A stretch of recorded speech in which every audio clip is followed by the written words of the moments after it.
Poi con le mau di sei perché stava in fascista e tu mai a Ekileti. Kokore mo mo mea ki o uma ke tau. Let's welcome Ekileti Siaki for her 21st birthday.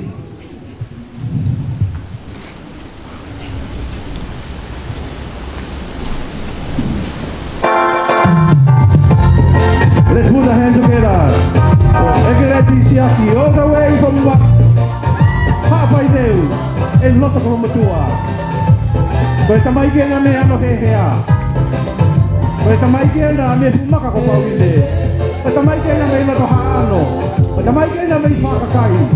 Koe tahi ne na me ilo to Matua. Let's welcome him. Kau pakpasa ne mua mamai kire te pia koi ni mao te lea o tala o kua koi ono tau wataha.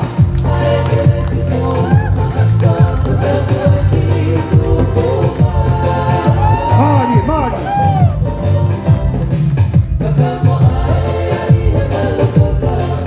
Mari, mari. Mari e mo fai huki.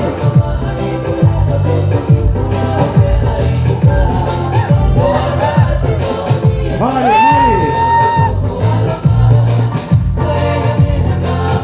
Koe whanau ta mai mai toa ka maafu. Mari rahine.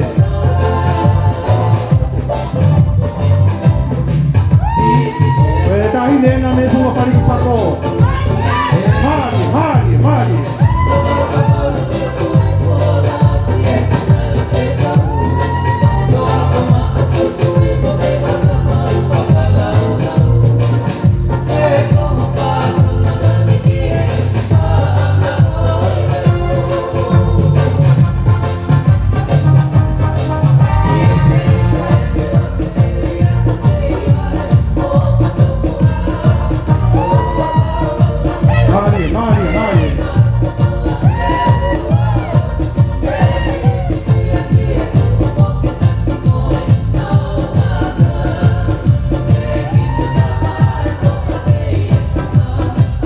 Tamai ke na me hokare ia ka uma koma te te wha.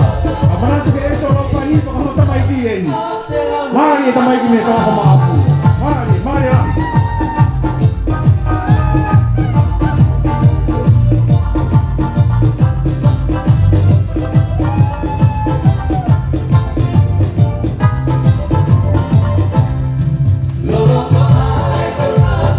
Koe tamai ke ni me sia ko kine hika. Mari, mari ta hine. Raha pergunta mana koe ke toko mahu. Raha pergunta mana koe ke toko tama koe tuho to. Le pula kare puki na kahu. Paka mata mai ki. Mari na mai ki.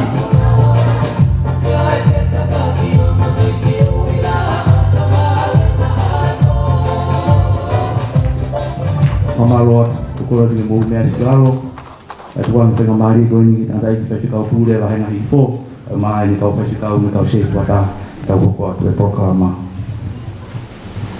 Tau lau tō kai whaktai te o toa. Tō kahara rei te moe tau iopa ku whai ma tau tōru. Ka koroa ke ao mau ingi kui. Tā pua ma wahea. O tau he ni ai. Ko hika e aho ki whakakakato ai lotui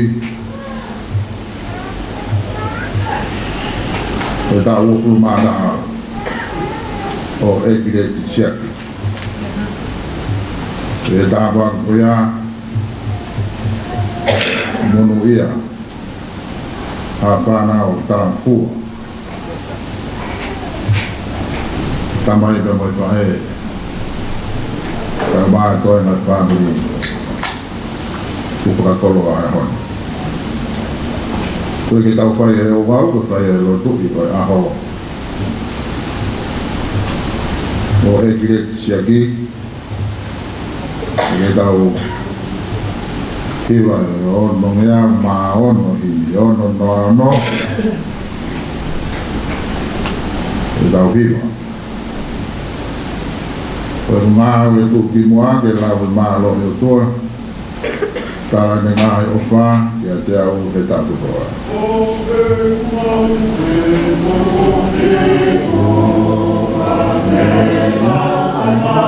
O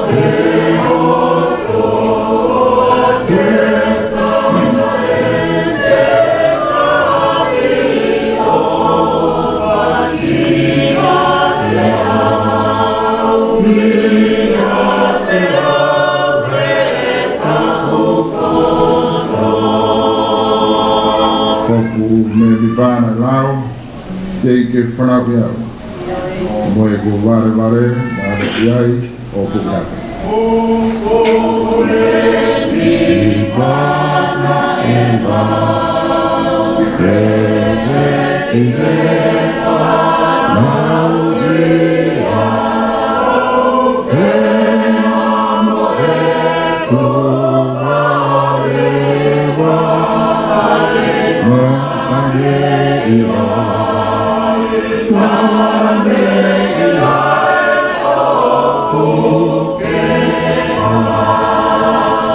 Swasi eiki te uhiwa pe ho ofa he aho mo e poho kotoa o fai ho whakahiki hiki i taimi mo i tani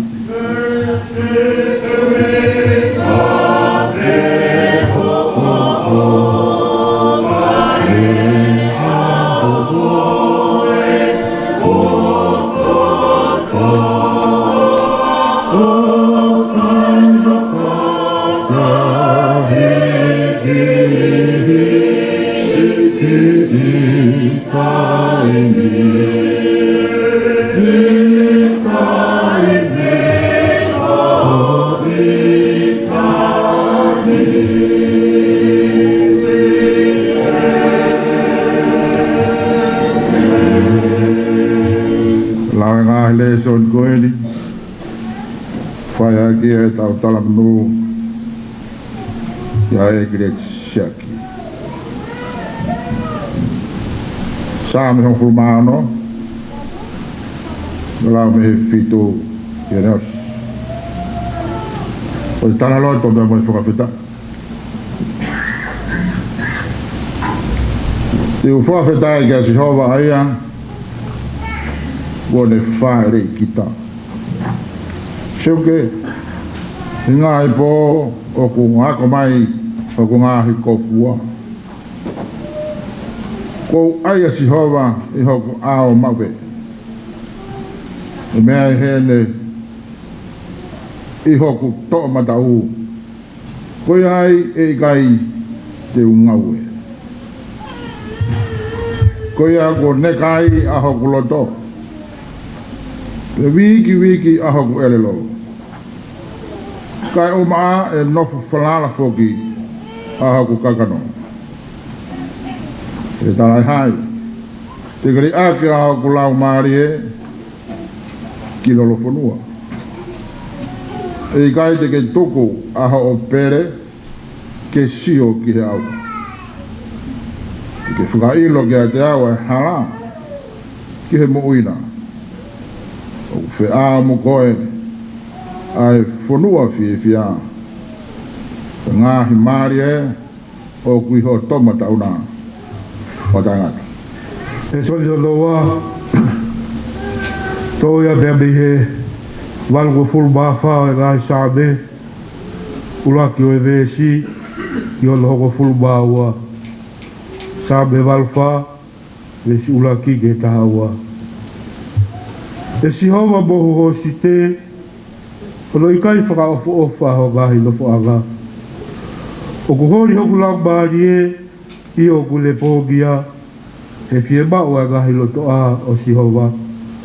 Ko hoku loto mo hoku kakanoli, o ku latangi ki o tua mo ui. Seuke, ko mao whare ai he ki i manu pula, mo e peke peka hono pulunga. Te ko le tuku ki ai hono whāganga o ofi ki ho ngahi whilau lau anga. E ki sā paoti a ho tui mo hoku o tua. Mo luia ka ko haa nofo i ho whare te nau whai ai pe ai whakamalo ki a te koe. Mo luia ka koe kau tangata o kui he awhiona i lau whalala.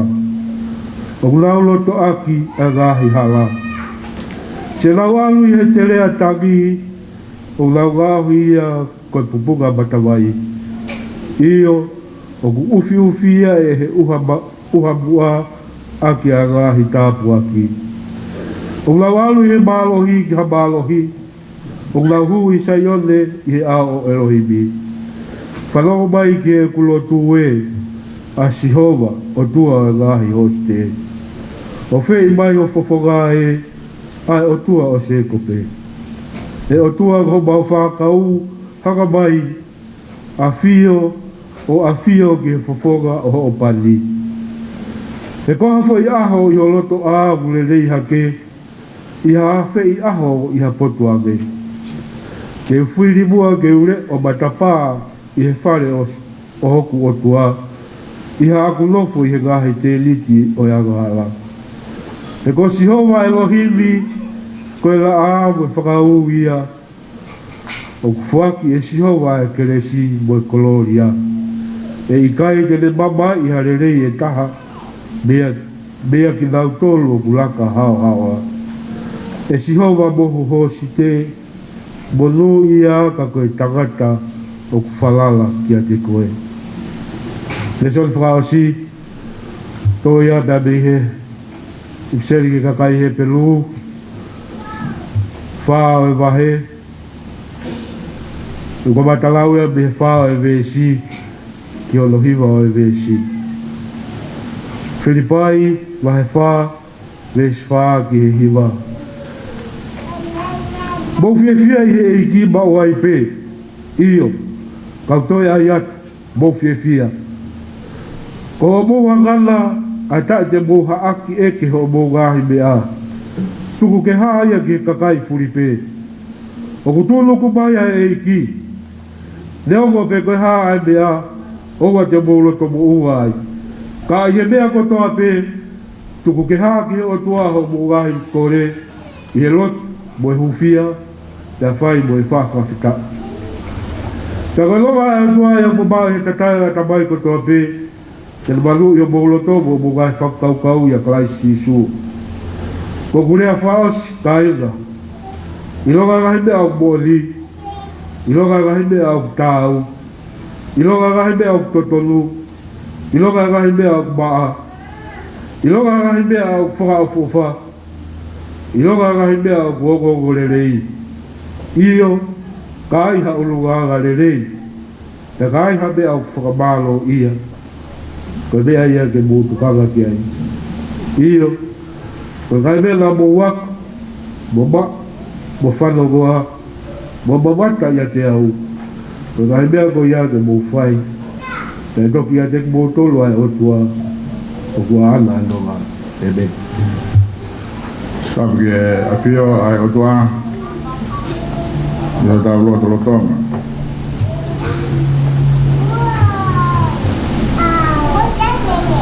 Tapi au mau nga koi kuloto fi ai o ma tua ma family awaf ka ma aris ke fai longai ta o fu ma taha o Ekileti Siaki. O tapu kia kioa ka ma hui. O tapu kia whare ma tāpure.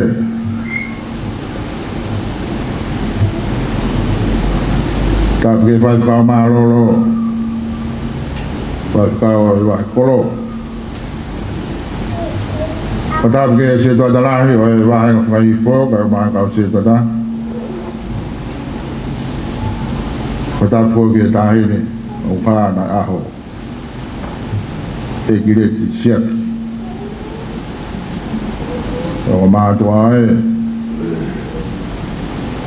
awaf ka maaris. Pe fō ke heo mo kui.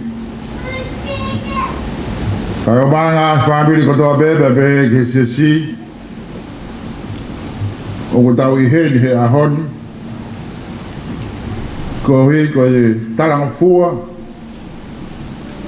ko fai Ekileti Siaki ko fahu e da mo family o ko fai huki e ko hi ke whakalanga langi ai mahuinga ai kau kotoa ai family ko hai me ke kau mai ai lave mai ai ke aho ko ni ku fu manato ai ta o fu madaha o Ekileti Siaki o tau I he ni ke tau fe fa mo ni aki o ne au sia na tau o fu madaha pele pe o tau toluia ke fai o tau fatongia ke fai tau lotu me whakawhetai koe koe aho mau inga koe o mahalo lai ke o ngo mahatu a aho afi ka maarisi o mo loto fie fia ke te rere mai o whakakakato ai whatongia mamafa koe a toko mua ke whaibea ki poupou me ngahi le soni ko tau whanonga ke tokoni ni taine pēwhite i au o sāme hong fulmano ko e talaloto me whakawhita whakawhita I ke Sihova he ko Sihova nā ne whaere I mai koe Ekileti Siaki ki he mamani koe ni pea ka kato ai ho ta ua fulu mātaha sefu ki he ngāhi pō ku hako mai ho ku ngāhi kofua he koe mo ui a ngāia he ke nofo I hono tō matau he ko ho mālo he ngāia pea mō ne moritoni o ku mālo he ngā koe sisue uhinga ia o I whakawhetai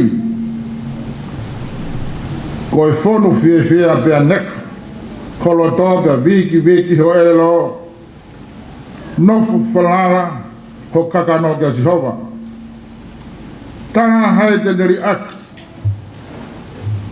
aho kakano o mholau maari e I lolo whanua te hei kai sio e ne pere I he auha ka te ke whawheta he te ne whakailo ki a te koe ai hala ki he mo ui e whe ao mo koe ai mo ui whonu fie fia koe ngāhi maari e o ku iho to'o matau o taingata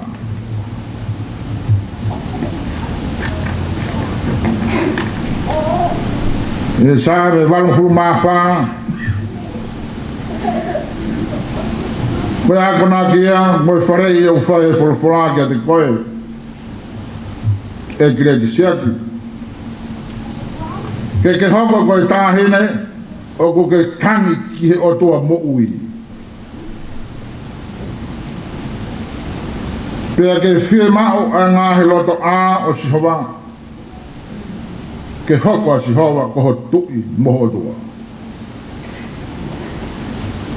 koe hinga ke monu ia hao nofo I he whare o Sihova pea e whaibe ia o lau I kuonga o monu ia a kau nofo I hono whare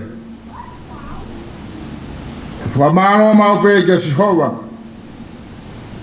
ke hoko Ekileti Siaki ko e tāhine o ku whalana ke Sihova loto aki hono ngahi hala ai hala o Sihova o kune anu he malo hiki he malo al he ngahi tere a tangi ka tene ngahi ia koe punga matawai mo ui he koha foi iha loto a o kulelei hake iha fe I aho iha potuanga Ekileti Siaki koe monu ia I moi whare I whai he fulfula mao ke hoko a Sihova Elohimi ko la aia mo whakau tene whaki ai kresi mo koloria e kai tene mamai I harere I taha e monu ia hatahine pe tamasi o whalala ke Sihova ia whiripai lai whaa o tala monu ia mo pōpuaki o whai siasi la mo family kia te koe Ekileti Siaki tawange ke hoko koe tahine manako ke fia maupe I he eiki o te ke manako ki he fia whakae maamani kai aha mea te ke loto mo uai whaha ki he eiki I he lot I he hufia mo e whapita Ekileti Siaki I longa ngahe mea o kumoni ngahe mea tau ngahe mea ku totonu ngahe mea ku maa ngahe mea ku whakaofofa ngahe mea ku wongongo lelei Iyo ka aiha ulu ngaanga lelei Mua mea ku whamalo ia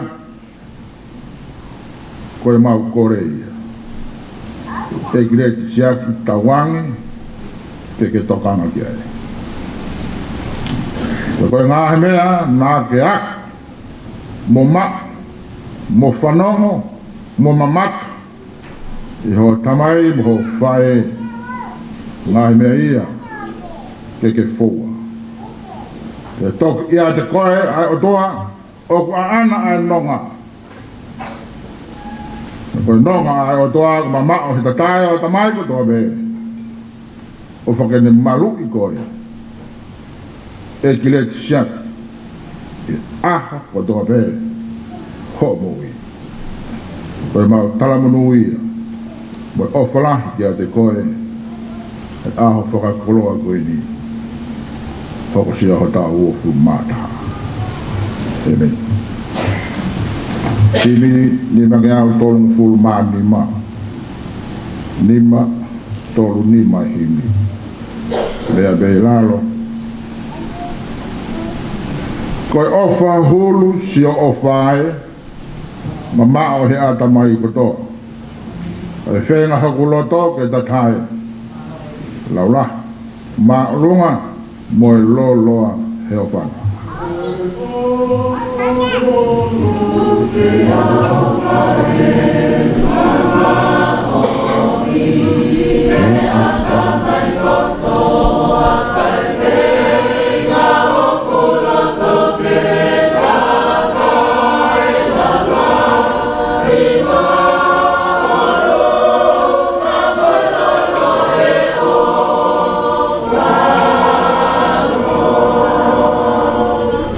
Ofa hulu si ofa ik Wai ata ne fa au fie tala hana konga si ofa ne kumi ki he hia ko au ofa au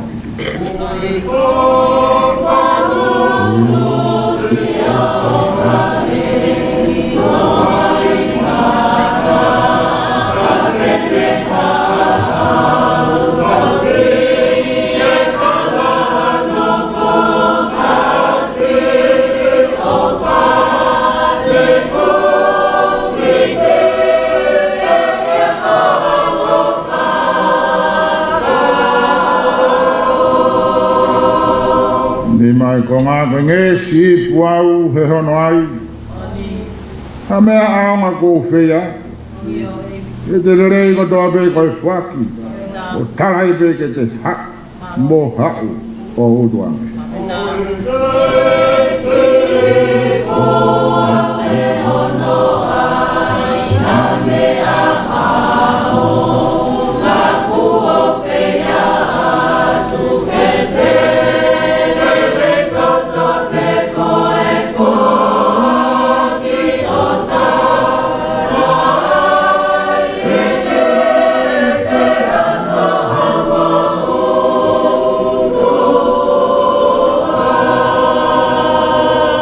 Sisu whakawhonu o whao, o taki ke he matawai mo ui.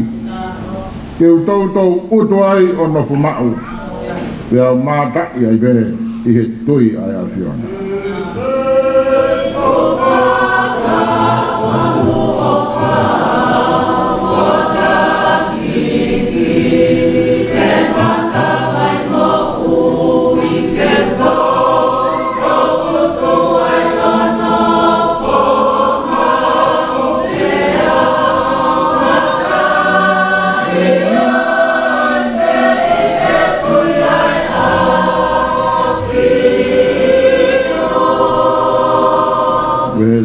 Si pea ka ilang e te sioa a sisu tonu o whemataki te utoki ilo kano ai loloa lolot mau kupu iwi laki he o pahulu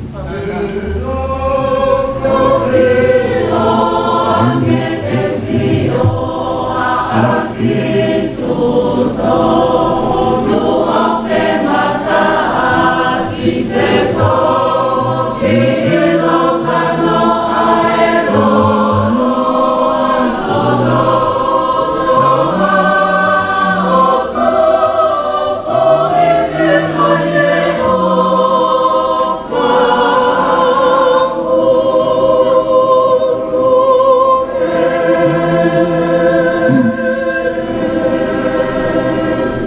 tau lotu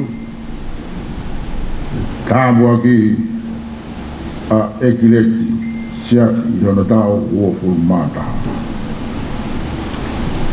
E tau whai tābua ki whaelone. E tābua ki mai koe Ekileti Siaki e si hoa mo ne tau hi. Whaolo mai si hoa hono fofonga kia te koe Ekileti Siaki Boe ne alofa. E hāngai fofonga mai a si hoa kia te koe Ekileti Siaki Mo ne atu ai merino. E o toa o mau hanga hake kia te koe. He koho mau o toa ai a whiona. Ai o toa nai lotu ki ai ai kau pēteri ake. Kau gatu ki ai mai mau whangakui. Kau holomoa. Rau mai ko mau aho. O mau kei whawhetai. Koe mau kei mau ka o toa. Ka koe o toa ku ke a whio me loto te tau. Ka ku toko mai ho whinangalo o whanga. Kia teki mau tōru. Whare o ngai o taimi o hake me mohifo. Whetukutuku e whai behe aho ki aho. Kai whawhetai ho mau lau maari e. Ka toi whawhetai moi a whoki ka teki mau tolu. Kohe ofa au whato. Ofa a whei taulalo ka lakunoa. Tofi tau whao ai. Ai tau wanga hala ko ki mau tolu. Mono i anga o e hon. Koe loto le lei mo e fie fia. A Ekileti Siaki. Kene tarango fua ka kat. Ki tamai ba mo e whae. Ke whakalangi I ai aho. Ta koe pare o tarango fua. Koe tau whetoko mai. E o awhio e ngahi le lei mo ngahi monu ia. Ke inasi ai ai whanau o ku tarango fua. E whia whiria. Kulo ai ai o mātu a. Aho Afrika o mā Ekileti. Siaki. Pēke o ngō family. Ho e kie. Kau five kau ka ma kau se toat. Sia e mo mau tolu ko toa be ko mau I hedi. Ke mau fe framo ni aki. Ko koe. Na ke omia Ekileti Siaki.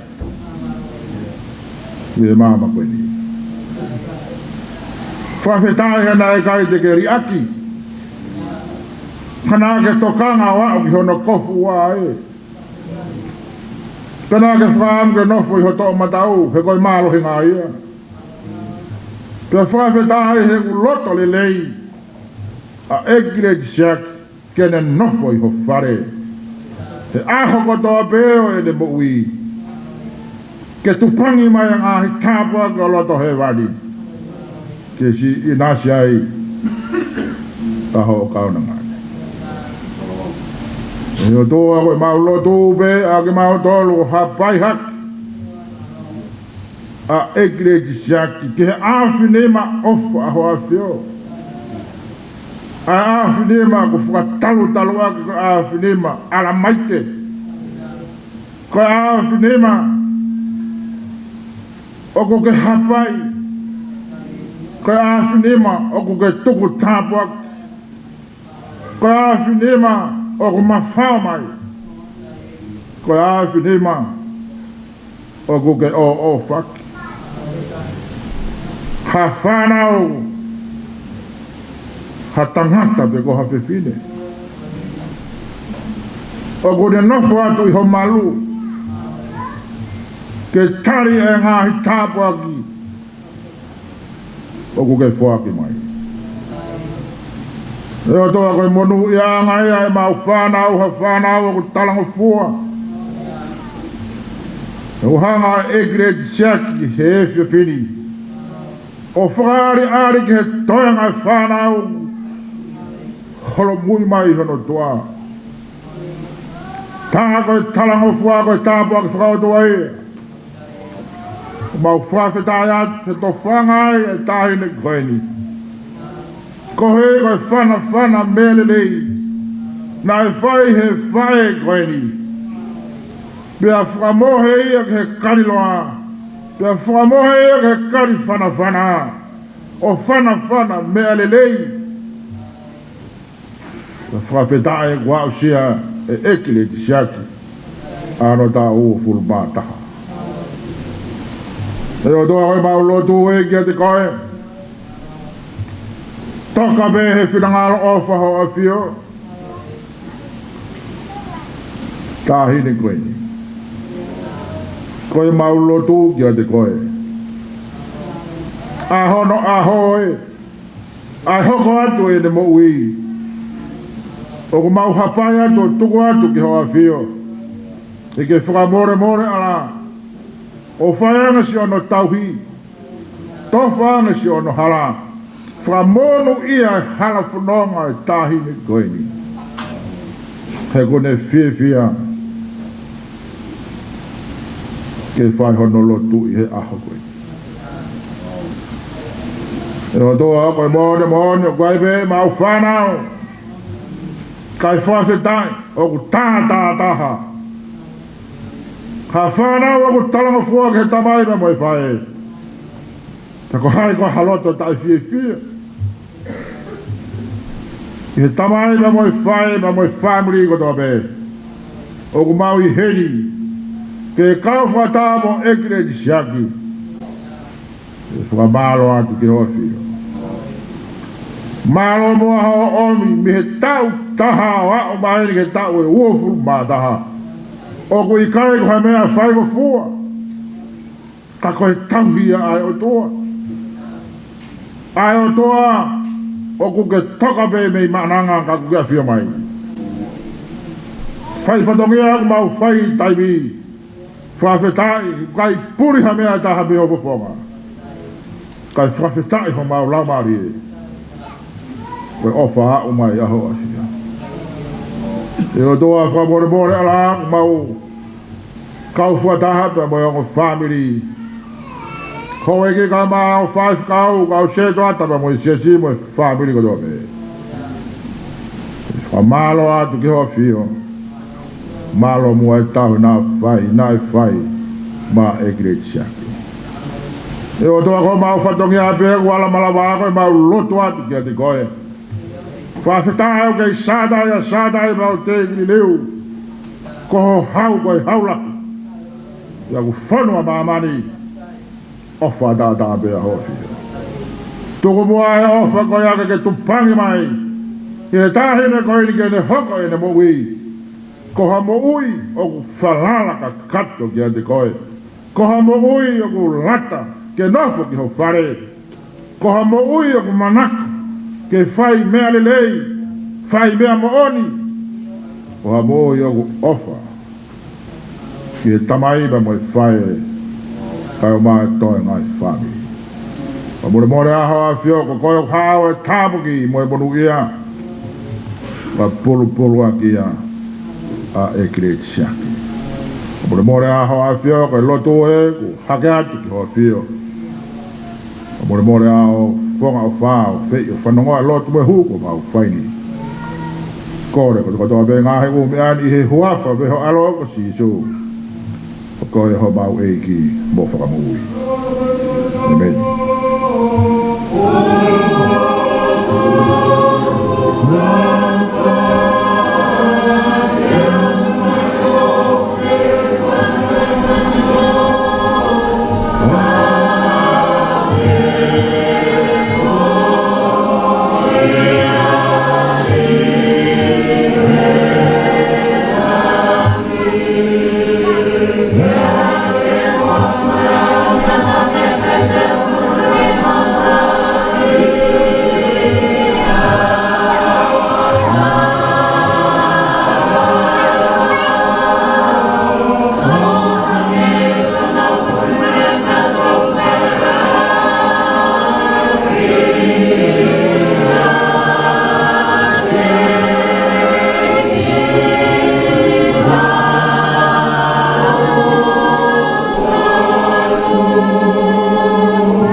Whainga maare koe ni, tau toko ia ke whake ai e ki.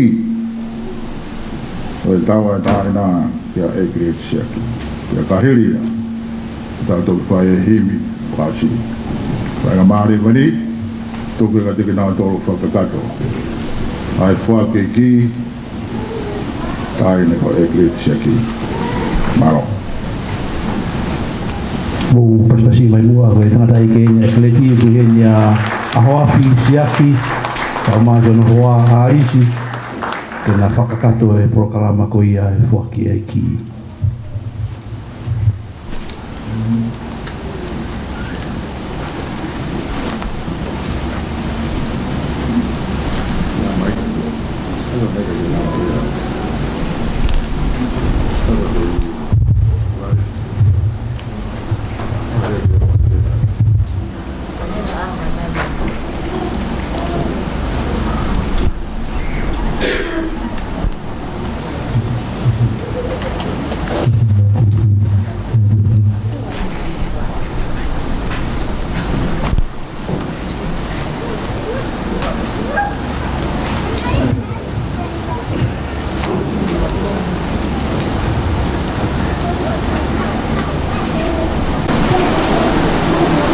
Mapetari ke tuelan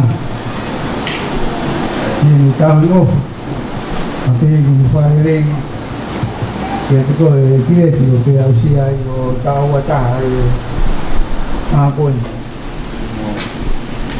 kai ma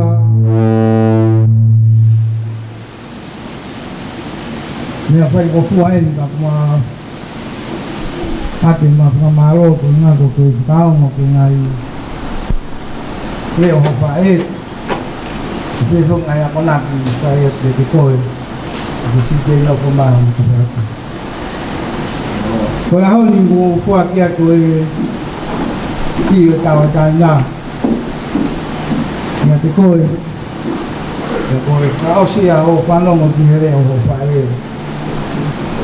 ko si whai a te tokoni ka te koe vai a te whanonga vai a te whanonga vai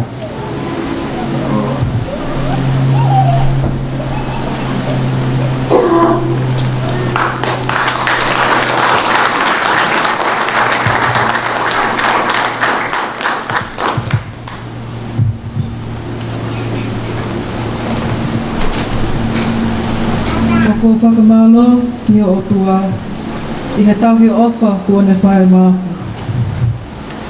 Pea o lawe ai he ako mahu inga o eku mo ui. O ne whakakoloa aki au ai mo ui. E he tau e ua taha malo o eku whanonga. Alasi aku kamai ofa. O kua whakamalo atu he tauhi mo tau anga kua ke whae maaku. Taulu hoku whanau o au kia ahon. O ko o ngoi au pito, ai ki kua ke whaki mai. Ke o tau ataina me ho o tau hi. Ka kua kore atu te, ke whakamole mole. O whakawhoki atu ai ki.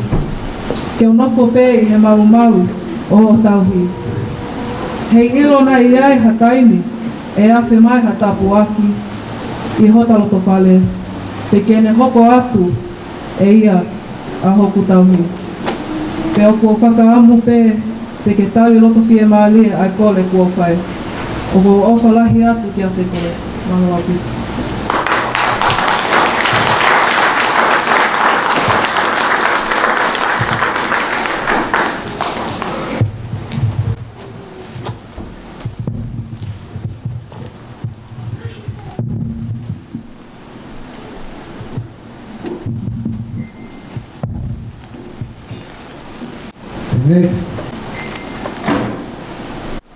Kami au na ko na ko hini ni ko ta.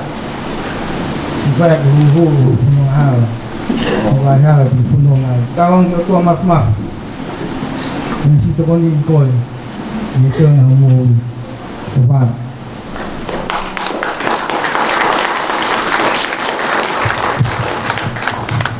O kua whakamalo atu ke toi tap mo himi kua ke whaki mai ki a te au. Ke o tau hia, he koe ka pasa ia ke a ki whanonga. Pea ke ne malu I au he vai hala katoa pē o e kumoi. Pea pe he whoki ki e hini, ke o hiwa ki pē ai ne ofa I he aho moi pō katoa o e kumoi. Pea o kua utari ia moi loto honga ia mo malu au pito ofa.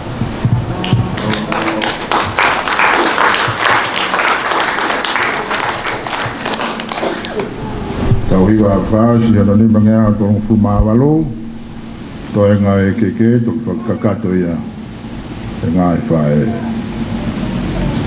ni mangea tong fumawalo eiki o kuke ofa e mea kotoa be o maa kakai kana o katangi haki nge tofu e mau whae koe kore whanau ke whae ke pe o whae o mau masiwae.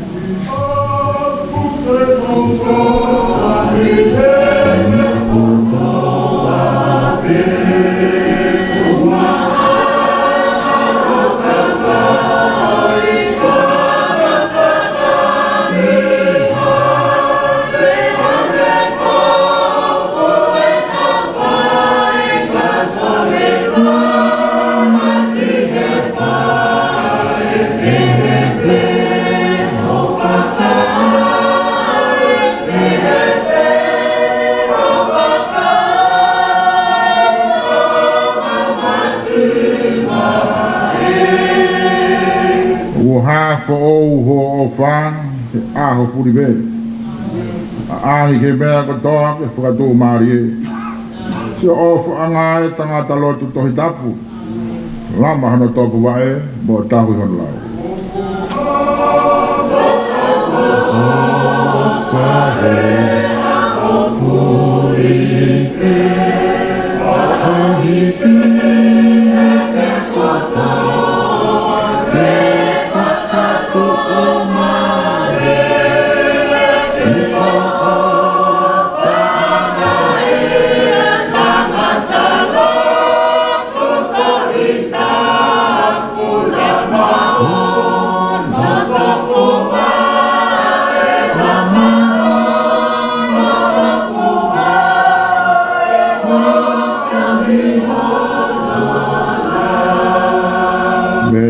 Si ba kune ke yui fahinga furibe. Ke nau hao ma mo ui ho nau lau mari. E ne whaamuia ne hifai nau ri o. Ke toloto monu ia ai atamai kodoa.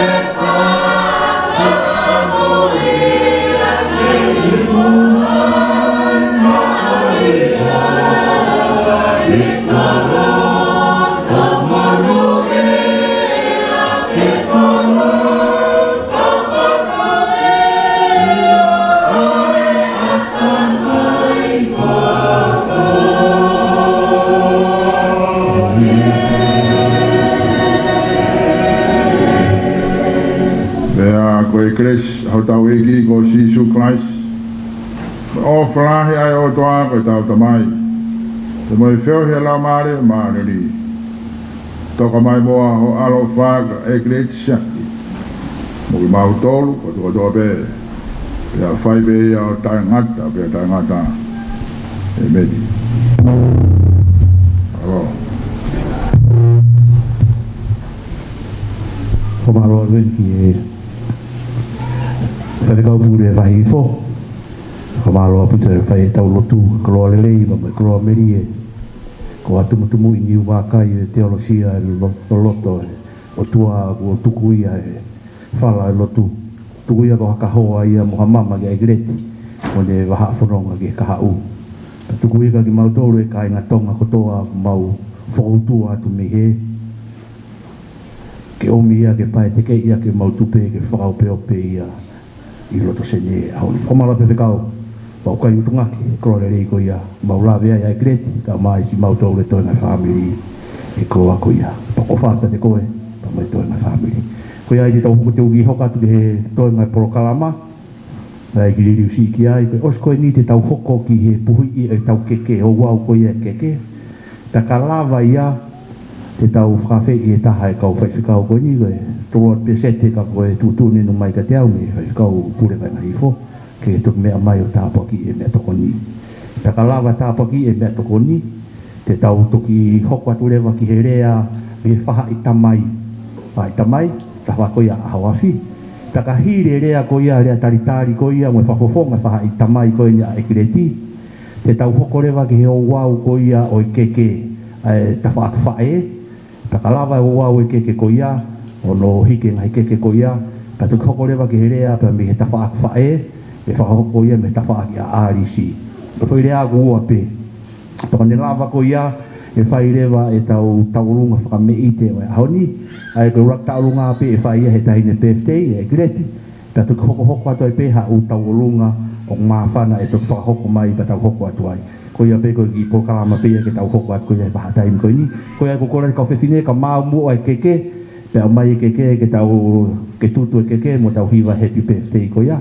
Ta ko ne lava ko ia tāpaki tau mea toko ni ka whakaata e mea toko ni ta toki hoko mai ai ai rea whika uruaki.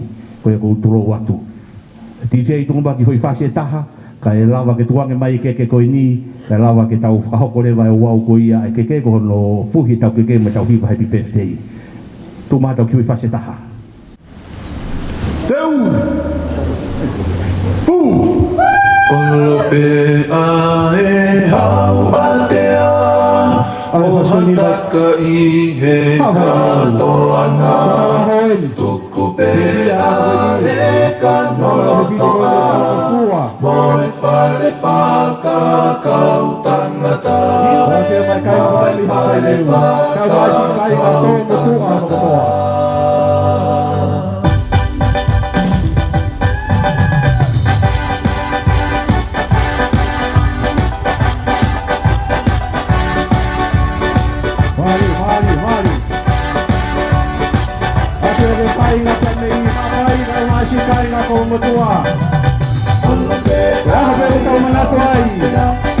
ke ano he a utau manato ai ke maka ko pauline a he utau manato ai ke forma te tefa a he utau manato ai ke esio kineka e mai e so lau pani ko ta mai ki ni kuna loto a tu wa ke to ko mafu e a ho ni de u ho ko ha ni ma ma ni ta mai ki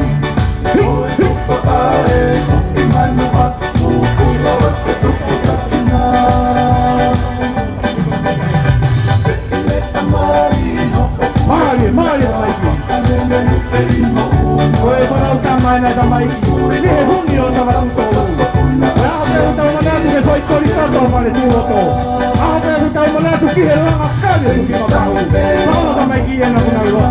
Mari.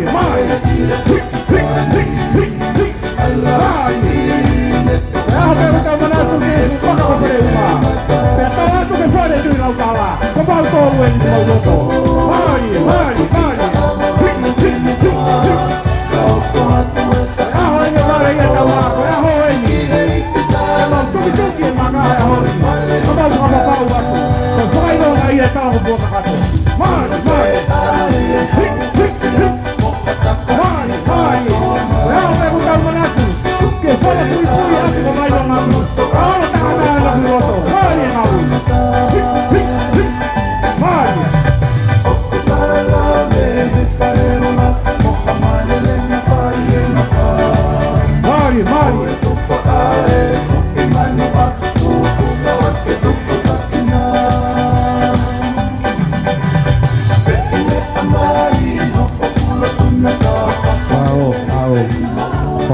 si whainga me hapai veu me whione one ma o whamaro si kain koro matua o mai ke tau whalangang ma tau fia i he puke ma tai koroa ko ia ko i talang fua hai ahoni ka whamalo ke tui o langi o hinga ko e hausia Ekileti Siaki lea kai tau mai kawi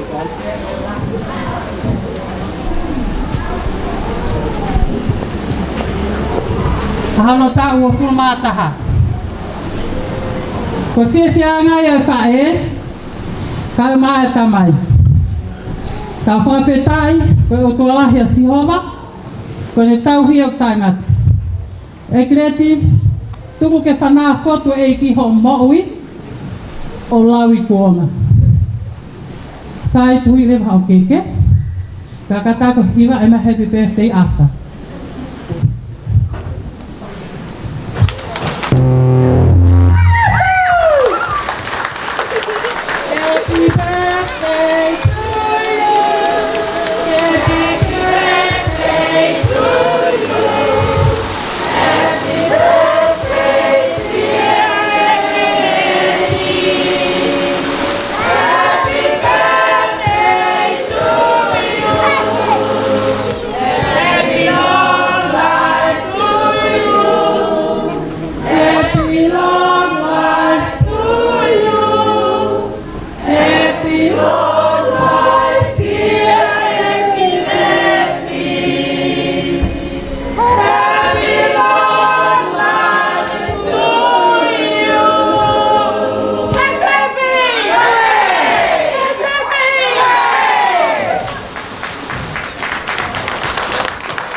Maro klava ia e tau keke kuna skoni ko mo ki ufa fe ia to e tanda ki fe kau pule a vahenga kolo sete ke ne hamu a o tapo ki ane tau meta koni ka fa ta e tau meta koni o peta ki o tua pai nga mari o tau ina siai pa malo ki fe kau ko hi ko fatongia ko ni te lawe munu i ai Korea pe ke tau hiwa pe ya vespeta au a kristiane ta fa fia ko ya kia mo tau pekina me to ko ni hoatan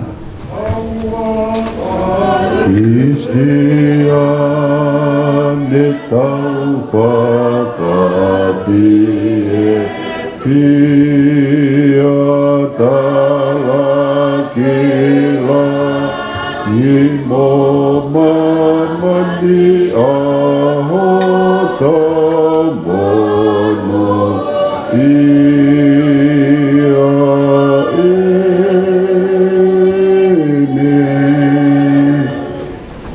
koe koloa oe nofo taimi o kutaha pe koe mo ui na e whakafou mai ai he alo e a Fiona ke whai ake hono whakatawa taina ki mautolu me he mate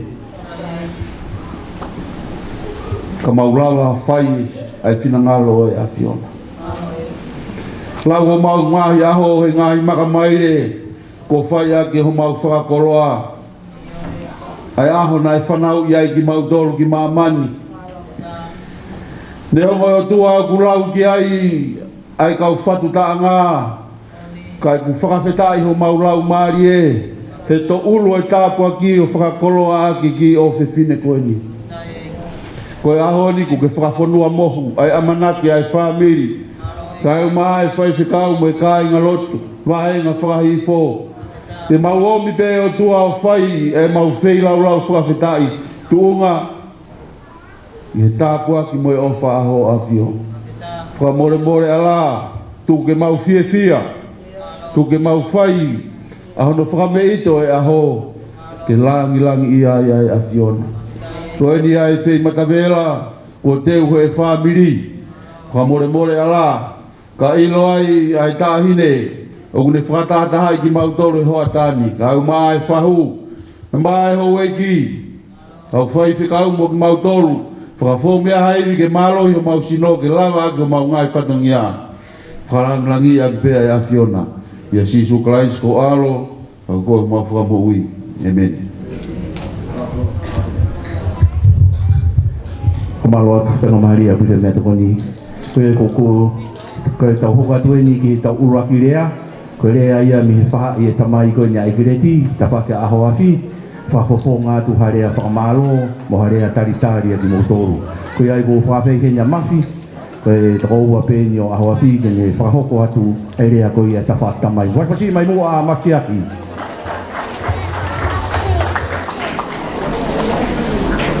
o whatapu hengi i e whanau mo e makapuna hau eiki ko whatapu ki hengi ia ne mato uha mata pule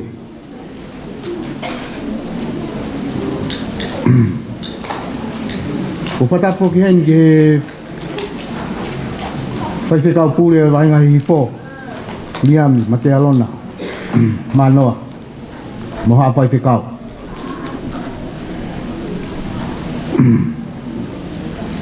ko whatapu hengi e ongo whahu tau mua ia ahoni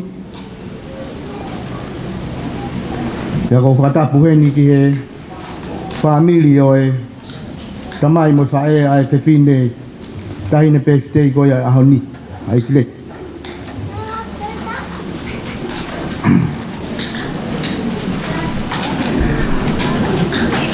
tangata e te kita whaitua mama kai ata amua kia kita ke te whafofongai ai lea o ta whaaki o tamai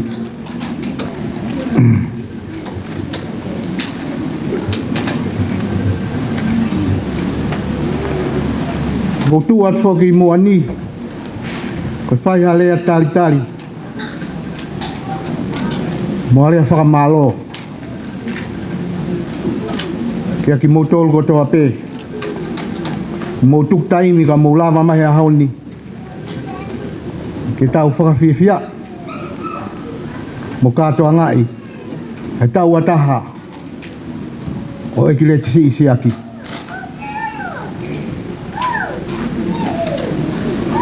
O whamalo he ni.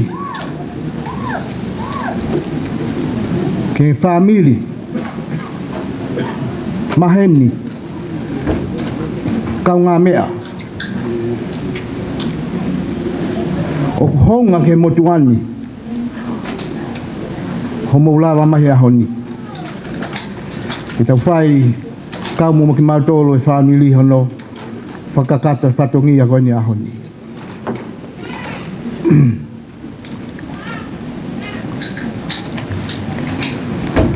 Malu koe lahi e motolo koe ke moulawe e ki motua koe ni. Ko kuhingo ako o Ekileti Siaki. Koe ku mau tangata iki koe lere mai mei whakakai. Banane whai ato ne mari ki loto foa. Mo e walini. Koe mau wha e ia. O whanau ia ki mautolo. Koe e Kamai ki lalahi e mautolo. Iau. O koe ki nau heni. Nau nusila. Awai. Kako mautolo pe ku mau heni. Ko heni pe mo tu whine tolu. Mo ngā kuea. Mele kaloni palu. Olo le ini lafo. Koe lahi au he tamai ko ia. O whine haana pe whtea ahoni. Ta koe sisi taha ia mautolu. Ko Ekileti Siaki. Kai ngā ku mau tu atu mo e tali fie maari e ki mautolu, mo family. Whakamalo lahi atu ki mautolu. Mo tuku taimi, ka mulawa mai, e tau kau ngā wheo hi ahoni, mo tau fia.